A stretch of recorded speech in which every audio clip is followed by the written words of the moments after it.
आइए आज हम आपकी मुलाकात करवाने जा रहे हैं देश की दिग्गज टायर कंपनी सीएट से। 1958 में इस कंपनी की हुई थी शुरुआत और आरपीजी ग्रुप की कंपनी है। 110 से ज़्यादा देशों में कारोबार करती है। 4 करोड़ से ज़्यादा हाई परफॉर्मेंस टायर्स का प्रोडक्शन कंपनी अब तक कर चुकी है। आइए मुलाकात करते हैं। हमारे साथ कार्यक्रम में शामिल हो रहे हैं कंपनी के मैनेजिंग डायरेक्टर और सीईओ अर्नब बैनर्जी साहब। आपने 2005 से सीएट के साथ हैं आप, और आईआईटी खड़गपुर से आपने, और साथ ही आईएम कोलकाता से, दोनों जगह से डिग्री ली है, आईआईटी और आईएम। साथ ही हार्वर्ड बिजनेस स्कूल के भी आप वहाँ पर भी आपने एजुकेशन लिया, और 30 साल से ज़्यादा का लंबा गहरा अनुभव बैनर्जी साहब का है। सर गुड मॉर्निंग, बहुत बहुत स्वागत है आपका। धन्यवाद हमें समय देने के लिए। आपकी हमने पिछली तिमाही के नतीजे देखे, बेहद मजबूत आए चौथी तिमाही के नतीजे। उसके बाद आपसे मुलाकात नहीं हुई, परफॉर्मेंस काफ़ी तगड़ी रही है। बताएं सर, एक तो पिछली तिमाही में इतने अच्छे परफॉर्मेंस के पीछे कारण, और इस तिमाही में जो मिडिल ईस्ट में टेंशन है उसके चलते किस तरह का माहौल आपके कारोबार पर है, दोनों समझाएं sir. Last year second half में जीएसटी रेट जब चेंज हुआ उसके बाद से ग्रोथ पे काफ़ी प्रोत्साहन मिला। टू व्हीलर, फोर व्हीलर और ट्रक बस रेडियल सारे सेगमेंट्स में, फार्म में, ओटीआर में, सारे सेगमेंट्स में ग्रोथ रेट एक्सीलरेट हुआ हाफ वन से हाफ टू। Q3 और Q4 में ग्रोथ रेट ऑलमोस्ट 20% के आसपास रहा, तो ओवरऑल साल का ग्रोथ रेट 15% रहा। सो मेन रीजन था ग्रोथ का।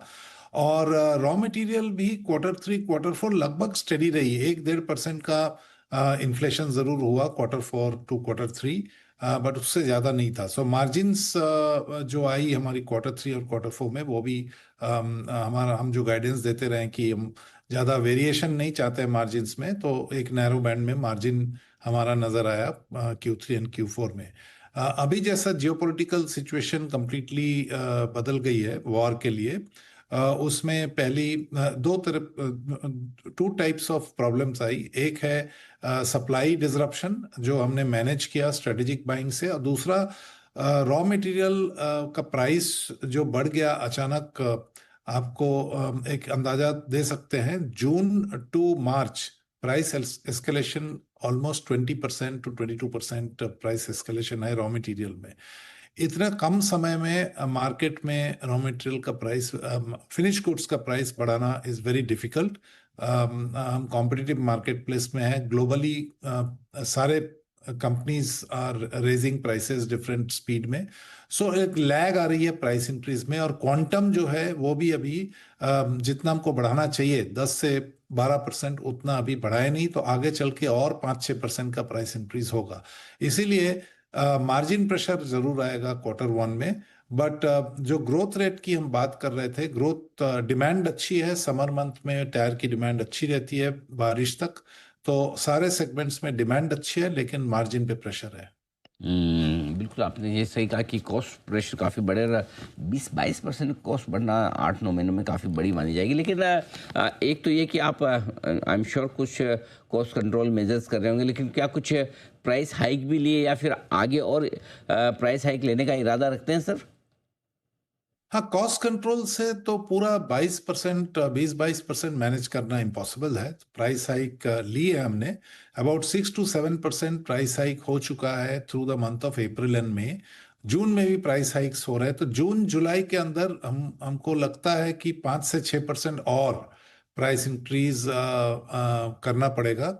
हम उसी दिशा में आगे बढ़ रहे हैं। ओईएम में हमारा प्राइस इंडेक्स प्राइसिंग होता है, तो हमको 1 जुलाई में रॉ मटेरियल इंडेक्स के हिसाब से प्राइस इंक्रीज मिलेगा ओईएम से। और इंटरनेशनल मार्केट में जहां पे सारे कॉम्पिटिटर्स, ग्लोबल कॉम्पिटिटर्स है, वहां पे भी हम करीब करीब 5-6% प्राइस इंक्रीज कर चुके हैं।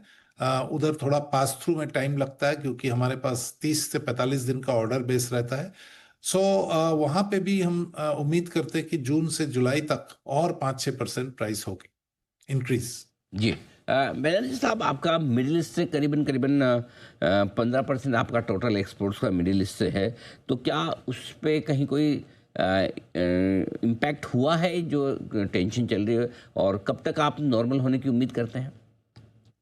जरूर हुआ है। मार्च एंड से मिडिल ईस्ट का सेल ऑलमोस्ट जीरो हो गया था।